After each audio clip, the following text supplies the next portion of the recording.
Hello guys, magandang tanghali ulit sa inyong lahat dyan. So eto guys, at kasalukuyan umuulan ng snow rito.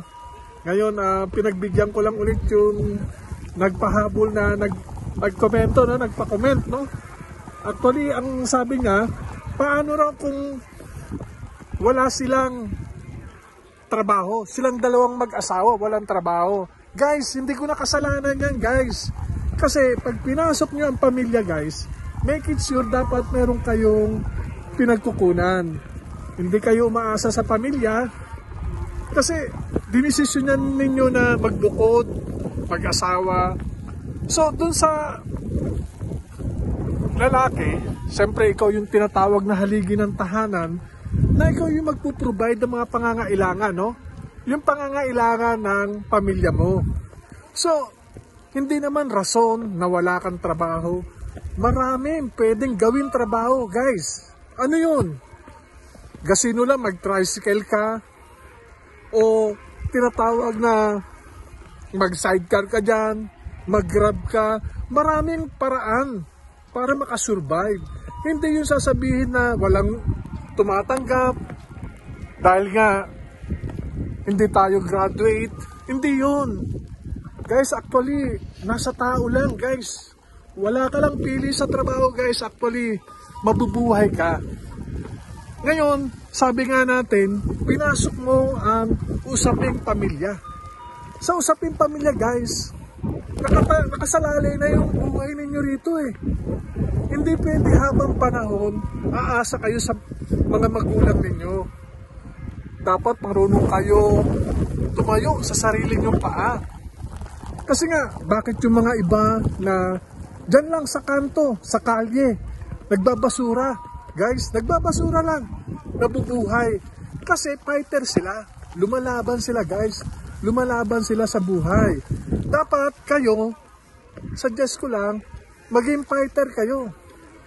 Walang imposible kung gagawan nyo o sasabayan nyo ng tiyaga.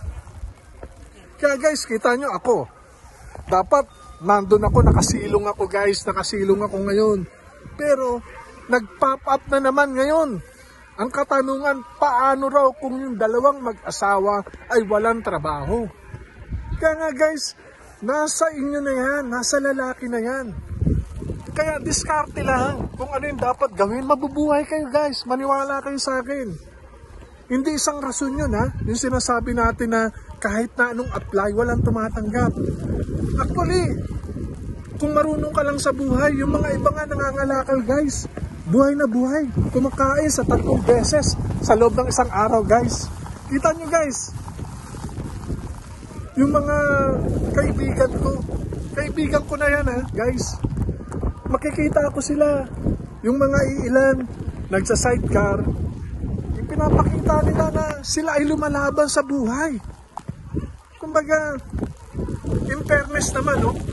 At sa kanila, sa kayod nila, doon palang nakikita ko na fighter to, hindi magugutom to.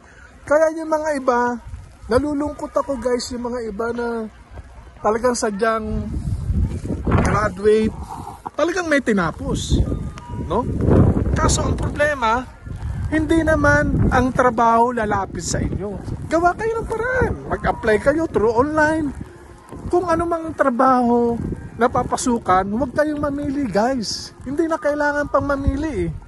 Kasi anong gusto nyo? Maghintay kayo ng wala? O gumawa kayo ng diskarte? Maraming diskarte guys. Kung halimbawang gusto nyo, ang dami dyan eh, Grab. Maging ano kayo sa Grab, maraming nag-a-apply dyan. Hindi naman required dyan na college graduate eh. Hindi. Fighter lang dapat, marunong.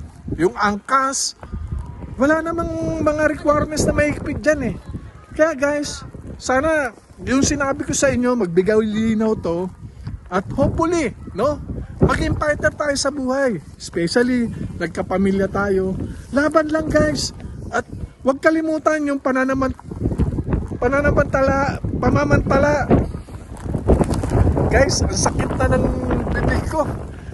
Actually, huwag kalimutan ang palataya natin sa Panginoon na siya lang magbibigay sa atin ng magandang lunas at ituturo tayo sa tamang direksyon. Guys, hindi ko na papatagalin muna itong vlog na to guys. Grabe, ang hirap magsalita guys. Pinipilit ko lang para maibigay ko lang yung katanungan ninyo. See you on next vlog guys. Maraming salamat ulit sa inyong lahat. Bye.